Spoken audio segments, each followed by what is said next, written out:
Tractate Bava Kamma, page 11.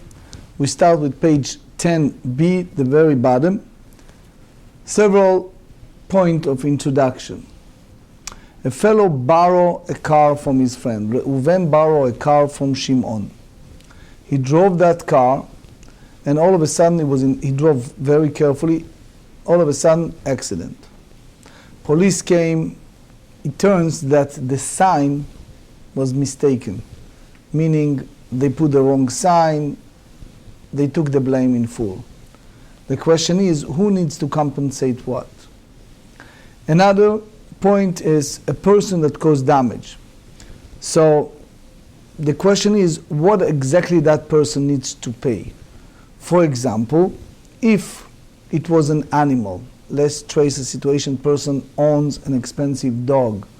In those days was an ox. Now you have the keres, meaning the body.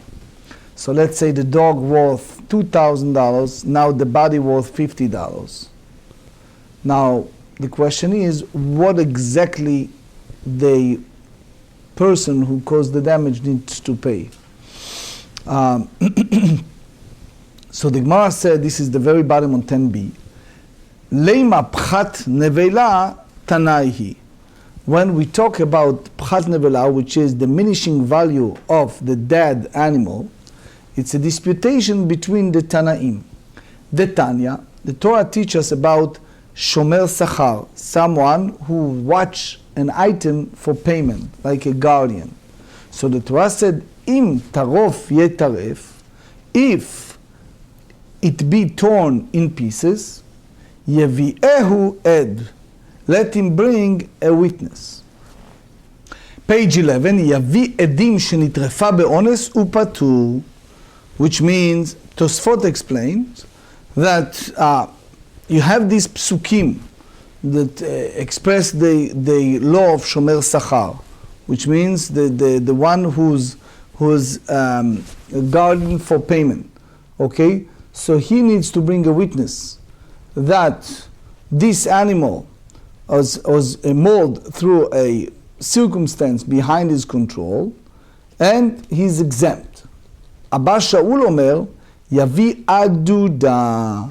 He should bring the keres, which means, in a sense, there is evaluation. You take the dead body, in a sense, and you reduce it from the payment. Levet din. My love behaka mifligay. The mar Abba Shaul savar pchat nevela denizakave. Abba Shaul said that that's the obligation, the damage of the person who is injured, that he carried that difference. Umar savar tanakama hold the mazikave, that the one who is liable is the one who caused the damage. So the Gemara said, lo, the kule alma denizak, vehacha betoach nevela kamiflegi. Here that they disagree concerning who must go to the effort of retrieving the dead animal and transporting it to the court to be appraised. So the Gemara asks, "V'atanya acherim omrim minayin shal ba'al habor la'alot shor miboro." How do you know that it's an obligation upon the owner of the pit to raise the ox from the pit after it was killed by falling onto it?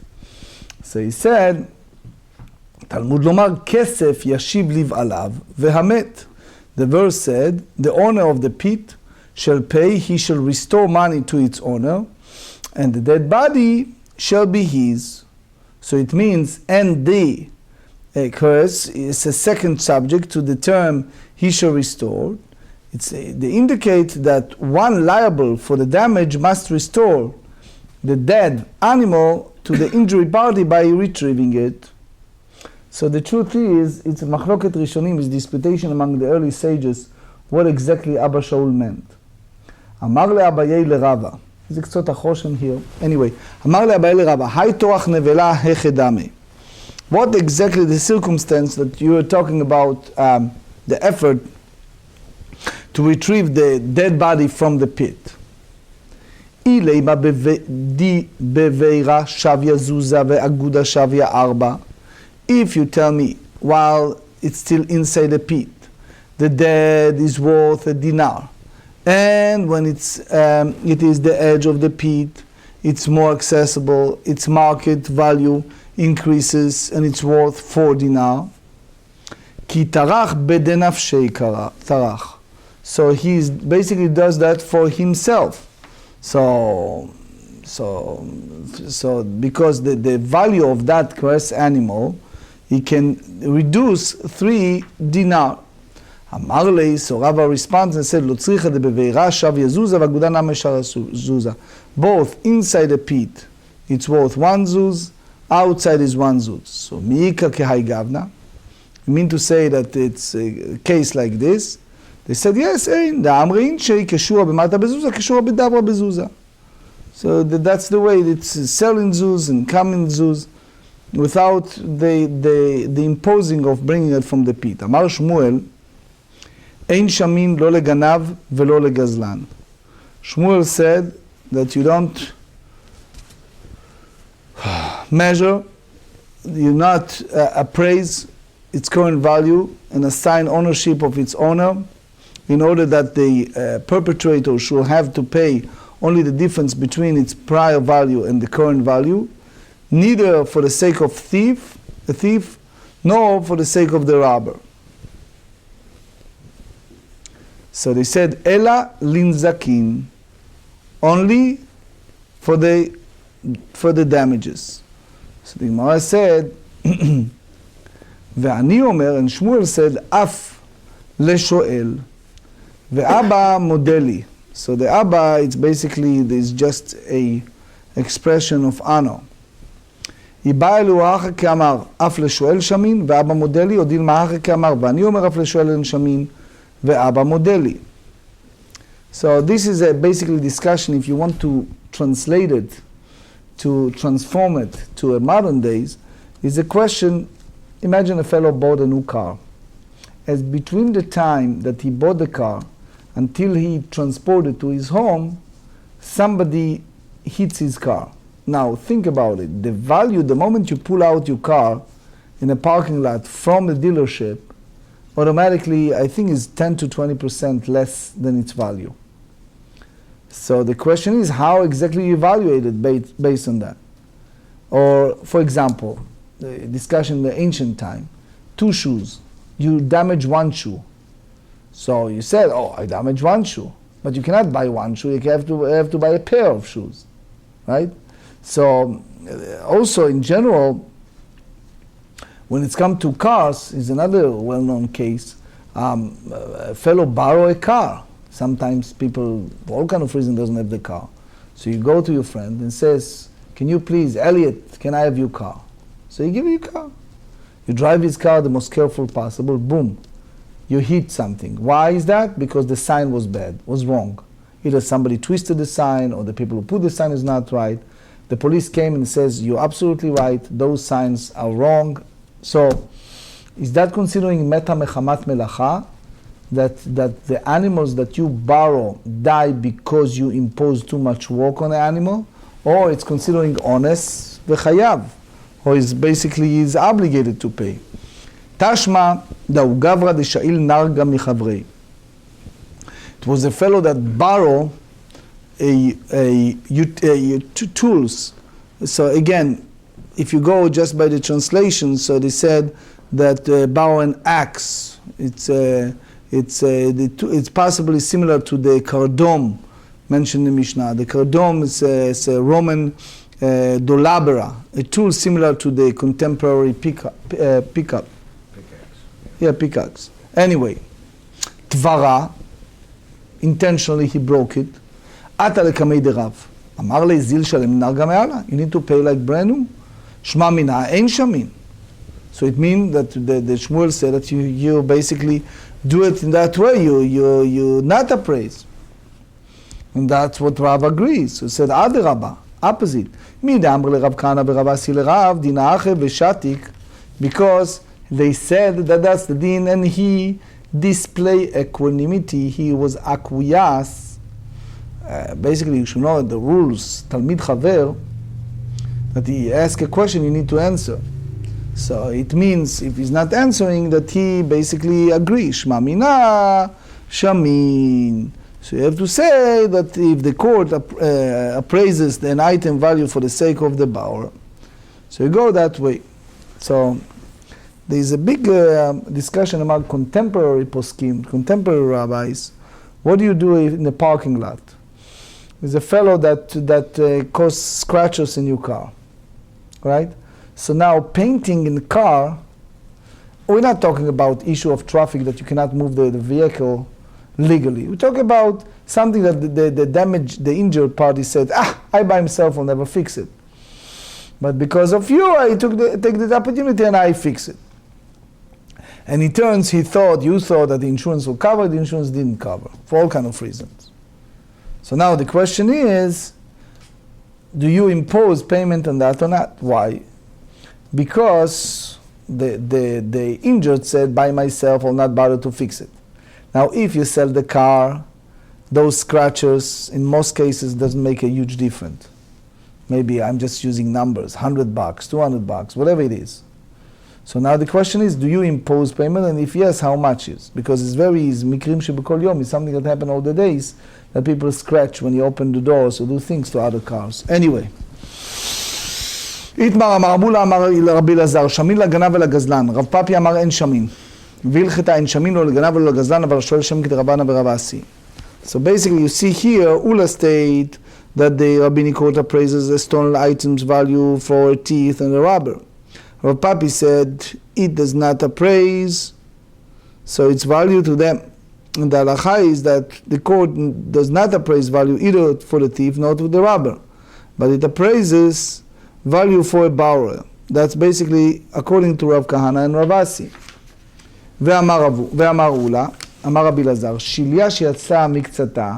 Now we're dealing with a subject of woman that gives birth or miscarriages a fetus.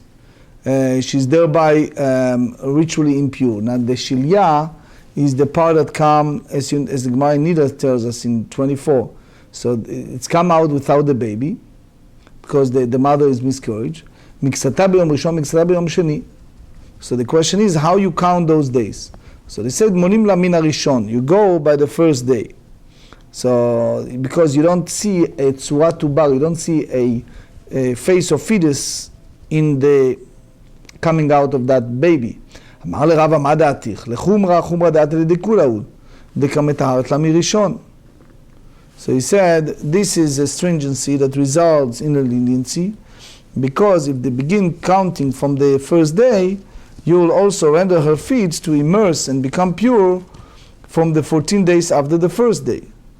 So this is a leniency because it's possible that the majority of the fetus emerges only on the second day, and therefore her period of impurity began only then.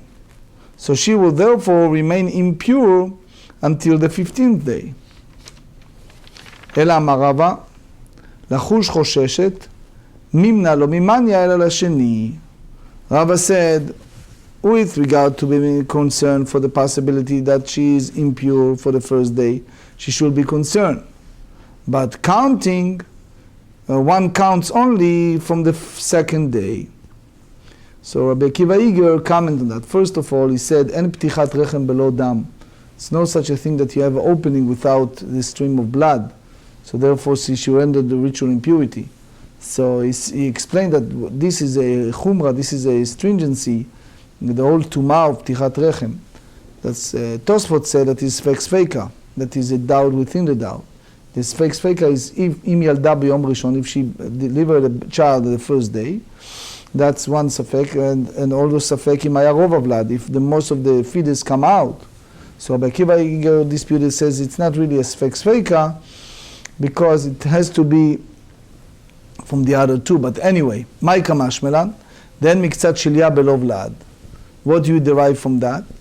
That you should know that is no such a thing that part of the afterbirth emerge without part of the fetus inside. And therefore, because that's the sfek sfeika here. So the question is, if this shilya if this part is coming without any part of the fetus, or even it was a part, maybe it's not most of the part. Anyway, Tanina, Shilya, that's Gemarrah in Chulin 77. Shilya she'atzta miktzata, that's the Ben Pekua Sugya. Asura ba'achila, prohibited. It's because in general, when you slaughter an animal and inside is a baby, you can eat both. That's what the Torah said in Deuteronomy 14. But they said, Siman valad ba'isha, Siman valad ba'behema. So basically what you have here, part of the afterbirth emerged prior to the slaughter, is prohibited to eat it because an afterbirth is a sign of a fetus in a woman and is a sign of a fetus of an animal. So I explain here, the Rashi said, Klomar, in my Kuntres, I explained the meaning of Rashi. I think that's what he meant. 1 second. He says, the language of the Mishnah in Chulin, it looks like it's not connected. So it's a book called Divrei Rivot, said that the Rashi disputed Tosfot here. So the Rashi point of view is that the Shilya is the Siman. That's the because there's no such a Shilya without a Valad. Anyway, you can read more.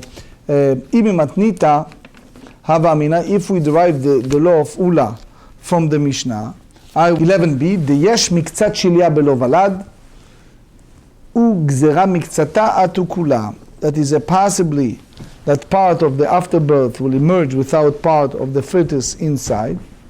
And the reason that the sages forbid eating the afterbirth is due to a rabbinic decree prohibiting a case where part of the afterbirth emerges from the womb and part of it remains inside.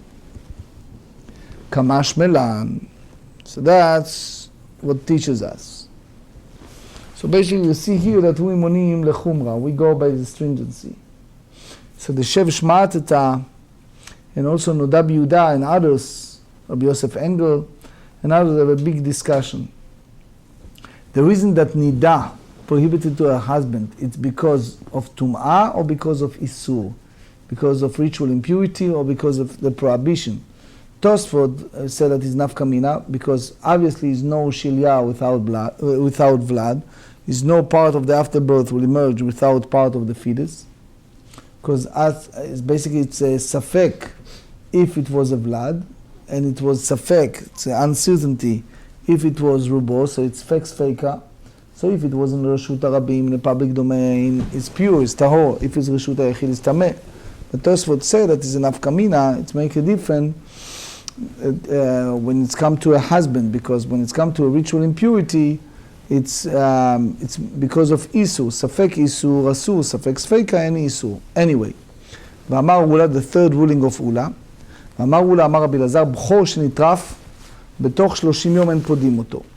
So he said, you have the law of the firstborn. The firstborn child need to be redeemed. But if he was mauled by an animal with 30 days of his birth and died, so you don't have to do the redemption. That's the whole idea of paying 5 slaim to Kohen. That's what the Torah said in the book of Numbers chapter 18.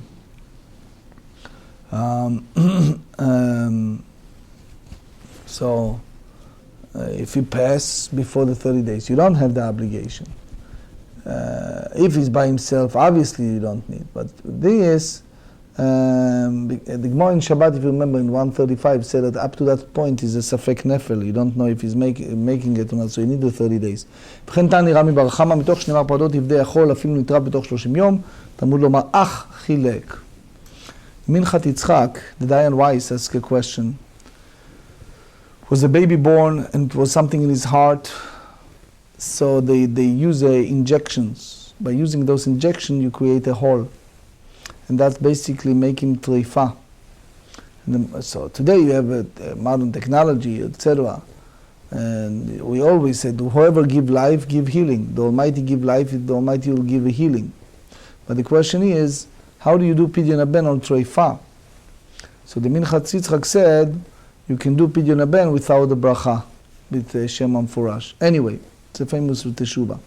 The fourth ruling, ואמרו לה אמר רבי אלעזר בהמה גסה נקנית במשיכה there's two type of animals. They domesticated, it's not domesticated. It's one gasag b'adaka. The one is called the horses, the donkeys, the ox, and the other one is goats, lambs, and things like that.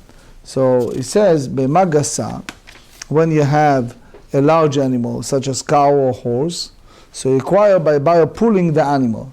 V'anantnan b'msira. But we learn that a large animal is acquired by passing the reins of animal to the buyer. ודאמר כי התנא דתניא בחמורים זו וזו, both גסה דקה במשיכה, רבי שמעון אומר, זו וזו בהגבהה. So basically the קניין הגבהה, that's the קניין חשוב, that's the most, not מסירה או משיכה. Anyway, the fifth ruling, ואמר אולה, אמר רבי אלעזר, האחים שחלקו, here you have a rules of brothers who divide the estates they inherited. מה שעליהן שמין, ומה שעל בניהם ובנותיהן אין שמין. So whatever clothes are upon them, if those clothes came from, or if they were purchased with money from, so deceased estate, and that sum is considered part of the portion they receive. But the court does not appraise whether it upon their sons or daughters. So meaning, in order to save the children from humiliation of having appear in court, the brothers waive the right to the clothes that the children are wearing. אמר רב פאפא, פעמים אף מה שעליהן אין שמים, שהן משכחת לה בגדול אחי, וניחא לו השתמרו מילי. So you have the oldest brother, everybody listening to him.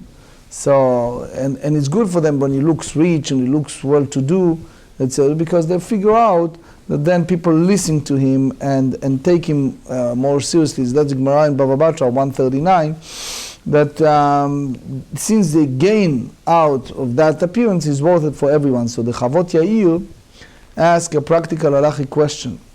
Someone asked him, if when you accumulate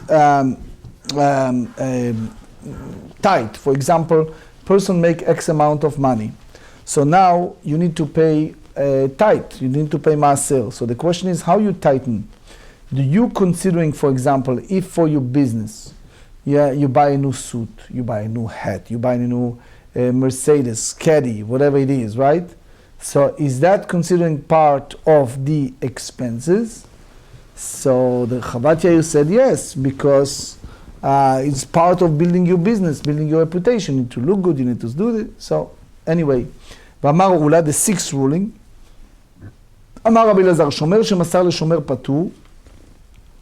So here he speaks about one guard who convey a deposit that was entrusted to him to another bailey. So he is exempt for any occurrence for which he would have been exempt had he kept the deposit with him. ולא מבעיה שומר חינם שמסר לשומר שכר.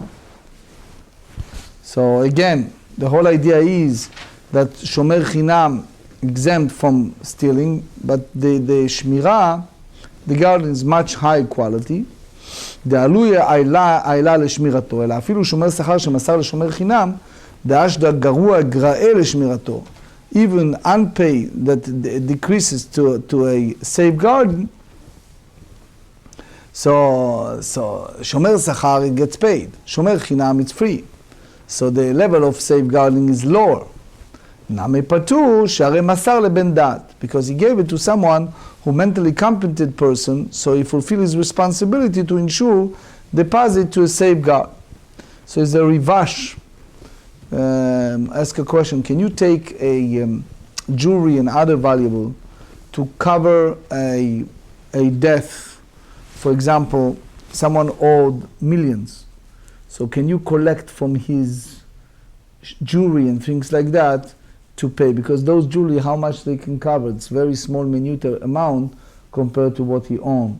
Anyway, רבא אמר, שומר שמסר לשומר חייב, ולא מבעיה שומר שכר שמסר לשומר חינם, דגרוע גרע לשמורתו, אלא אפילו שומר חינם שמסר לשומר שכר, even if it's uplifted from a guardian that's free to a guardian that get paid, חייב. דאמר, את מהמנת לי בשבועה, because the owner of the deposit can say to him, you are credible to me with regard to taking an oath, but this other bailey to whom you convey my item, Hai lo me'eman li bishvuah, is not credible to me with regard to taking an oath.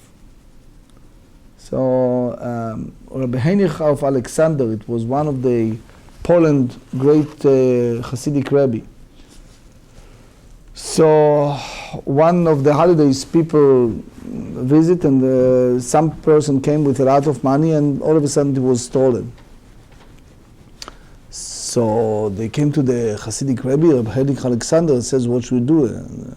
So he said, show me the list of people that came in.